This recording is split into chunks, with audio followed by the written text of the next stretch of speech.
ഒരു ഗവൺമെൻറ് അധികാരത്തിലേറുന്നതിന് മുമ്പ് തന്നെ വനിതകൾക്ക് സൗജന്യ യാത്ര അനുവദിച്ചില്ല എന്ന് പറഞ്ഞ് ഒരു കോമാളിക്കൂട്ടം, അങ്ങനെ വിളിക്കാനാണ് എനിക്കിഷ്ടം. കാരണം ഉത്തരവാദിത്തപ്പെട്ട ഏത് രാഷ്ട്രീയ പാർട്ടിയാണ്, ഏത് കാലത്താണ്, ഏത് സർക്കാരുകളുടെ കാലത്താണ് ഒരു കാവൽ സർക്കാർ നിൽക്കുമ്പോൾ വാഗ്ദാനം നൽകിയവർ അധികാരത്തിലേറുന്നതിന് മുമ്പ് തന്നെ ഒരു ബസ്സിൽ കയറി ഷോ നടത്തുന്നത്?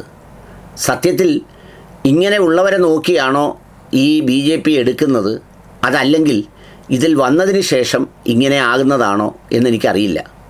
രണ്ടായാലും കേരള സമൂഹം ഓരോ കാര്യത്തെയും എങ്ങനെ നോക്കിക്കാണുന്നു എന്നുള്ളത് നന്നായി അറിയേണ്ടതാണ്.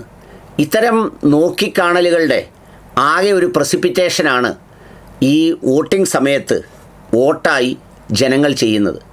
നമ്മളൊക്കെ വിചാരിക്കുന്നത് എന്തെങ്കിലുമൊക്കെ എപ്പോഴെങ്കിലുമൊക്കെ ചെയ്തിട്ട് പിന്നീട് ഇലക്ഷൻ വരുമ്പോൾ കുറച്ച് PR ഒക്കെ ചെയ്ത് അല്ലെങ്കിൽ വേറെന്തെങ്കിലും തരത്തിലും ചില കാര്യങ്ങളൊക്കെ ചെയ്ത് അങ്ങ് വിജയിച്ച് രക്ഷപ്പെട്ടു പൊയ്ക്കളയാം എന്നാണ് വിചാരിക്കുന്നതെങ്കിൽ അങ്ങനെ വിചാരിക്കുന്നവരല്ല കേരളത്തിലെ ജനങ്ങൾ.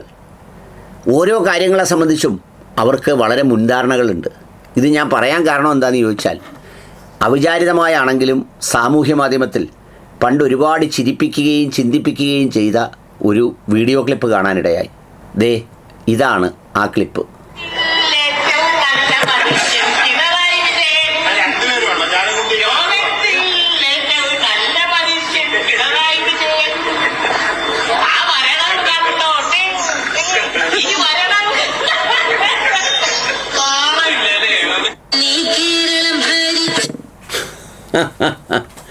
കണ്ടില്ലേ, എത്രയോ നാളുകൾക്ക് മുമ്പ് നടന്നതാണ്.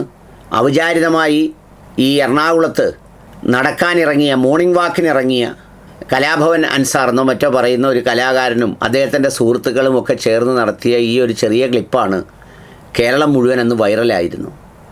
ഇന്ന് പല കമ്മിറ്റികളും, ഇപ്പോൾ കഴിഞ്ഞ ദിവസം പത്തനംതിട്ടയിലെ കമ്മിറ്റിയൊക്കെ പറയുന്നുണ്ട്, ഈ പറഞ്ഞ ആരും ചോദ്യം ചെയ്യപ്പെടാനാവാത്ത അല്ലെങ്കിൽ ആരും ചോദ്യം ചെയ്തിട്ടില്ലാത്ത, ചെയ്യാൻ ധൈര്യപ്പെടാത്ത എന്തെല്ലാം കാര്യങ്ങളാണ് ജനങ്ങളുടെ മുന്നിൽ ഇത്ര കനത്ത തിരിച്ചടിക്ക് സർക്കാരിന് അവസരമുണ്ടായത് അല്ലെങ്കിൽ അത് ലഭിക്കേണ്ടി വന്നത് എന്ന് പറയുമ്പോൾ ഈ കോമാളിത്തരങ്ങളൊന്നും, എന്തെല്ലാം ഈ കാശ്മീർ ഫയൽസോ അല്ലെങ്കിൽ കേരള സ്റ്റോറിയോ എന്ന് വേണ്ട എന്തെല്ലാം വൃത്തികേടുകളും വിദ്വേഷങ്ങളും ഈ സമൂഹത്തിൽ വിതച്ചാലും അതൊന്നും ഏശാത്തവണ്ണം ഇങ്ങനെ നിറഞ്ഞു നിൽക്കുന്നത് ഈ ചിന്തകളുടെയൊക്കെ ബാക്കി ഭാഗമാണ്. അതുകൊണ്ട് ഗവൺമെൻറ് വരുന്നതിന് മുമ്പ് നടത്തിയ ആ കോമാളി സമരവും ജനങ്ങളുടെ മനസ്സിൽ നാണക്കേടും ലജ്ജയും ഉണ്ടാക്കുമെന്നല്ലാതെ ഒരു സമരത്തിൻ്റെയും ഒരു നീതിയുടെയും ഒരു കുന്തവുമായി ഒരു സാധാരണക്കാരൻ പോലും കണക്കാക്കില്ല. അതാണ് കേരളം. അതിനെയാണ് മലയാളി എന്ന് വിളിക്കുന്നത്.